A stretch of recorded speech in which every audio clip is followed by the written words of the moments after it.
I'm Elizabeth. Standing at the back of the church, I watched my own funeral in disbelief. My husband, David, stood at the podium with a feigned sorrow in his voice as he recounted how I'd tragically fallen overboard during our anniversary cruise. Elizabeth was my whole world, he sobbed, dabbing his eyes with a handkerchief. I can't believe she's gone.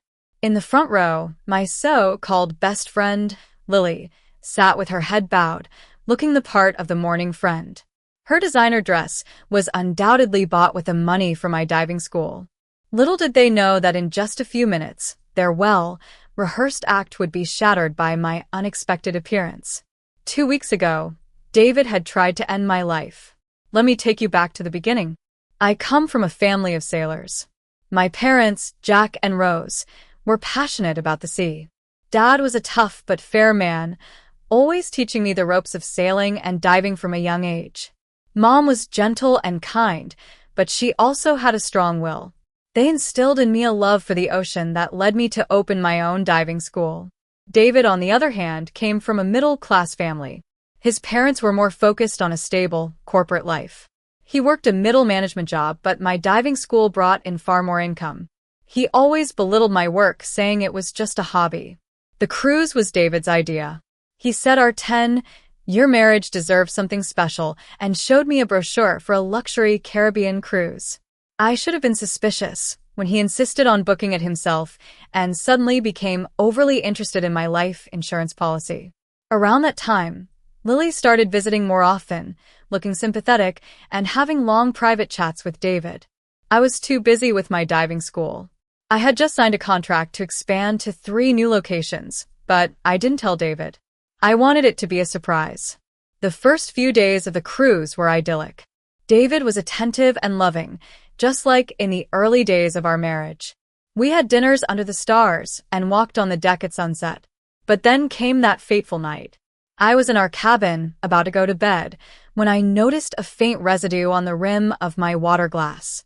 Thanks to my advanced diving courses that covered underwater crime scene investigation, I knew it was a common drug used in maritime accidents. I pretended to be sedated as David grew increasingly frustrated. I overheard his phone call saying, "It's taking too long. We need to move to Plan B." I followed him quietly and saw him meet Lily on the lower deck. They were so lost in their embrace and their plot that they didn't notice me. "Once she's gone, we'll have it all," Lily whispered. "The life insurance, the school, and freedom." David pulled her closer and said, "Just a few more hours. I'll take her for a midnight walk and make it look like an accident. They'll never find her body in these waters." I knew I had to act fast. I went back to our cabin, set up my phone to record their conversation, and then went to the ship's security office. At first, the officer was skeptical, but when I showed him my diving instructor credentials and explained the situation, we came up with a plan. When David suggested a midnight walk, I agreed. I was wearing a wire, and there were cameras watching our every move. At the railing, he put his arm around me and said, "It's so beautiful, isn't it?" I felt his muscles tense, ready to push me over. Before he could, I turned to face him. "David, did you really think I wouldn't notice the drugs? Or that I wouldn't find out about you and Lily?" His face turned from shock to panic. "I don't know what you're talking about," he stammered. I played the recording on my phone. As he lunged for it, security officers emerged from the shadows. "Mr. Thompson, please step away from your wife," the lead officer said. David tried to run, but slipped on the wet deck. Lily was caught trying to book a lifeboat. In her cabin, they found a bag full of cash and fake passports. Instead of exposing them right away, I decided to let them think they'd succeeded. A missing persons report was filed, and a search was conducted with no body found, just as they'd planned. 2 weeks later, here I was at my own funeral. As David reached the climax of his eulogy, I walked down the aisle. The gasps from the congregation were deafening. Lily's face turned as white as a sheet, and David stopped mid-sentence. "Please don't stop on my account," I said clearly. "I'm dying to hear how this story ends." The church erupted into chaos. David tried to claim it was a mistake, and Lily said I couldn't prove anything. But I connected my phone to the church's sound system and played the recording. Their guilt was undeniable. As the police arrested them, I noticed Lily was wearing my grandmother's heirloom necklace. "Give it back," I said softly. She handed it over, her hands trembling. After that, I had to go to the police station to make a statement. The investigation revealed that David had been embezzling money from my diving school for years. He'd become desperate as his debts piled up.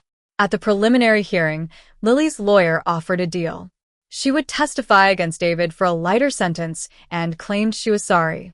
But I knew sorry wasn't enough for what she'd done. The trial lasted 2 weeks.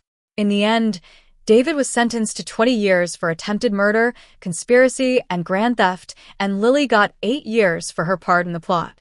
In the following months, I focused on rebuilding my life and my business. I hired forensic accountants to go through all the records and installed new security systems. 1 year after that nightmare, I stood on the deck of my newest diving boat. The business had expanded to 5 locations and was featured in a national magazine. My sister, Grace, joined me and handed me a coffee. "You know what today is?" she asked. I nodded. 1 year since I came back from the dead. She smiled. 1 year since you showed them that underestimating you was their biggest mistake. Looking out at the ocean, I knew I'd survived not just a physical threat, but also the betrayal of those I trusted.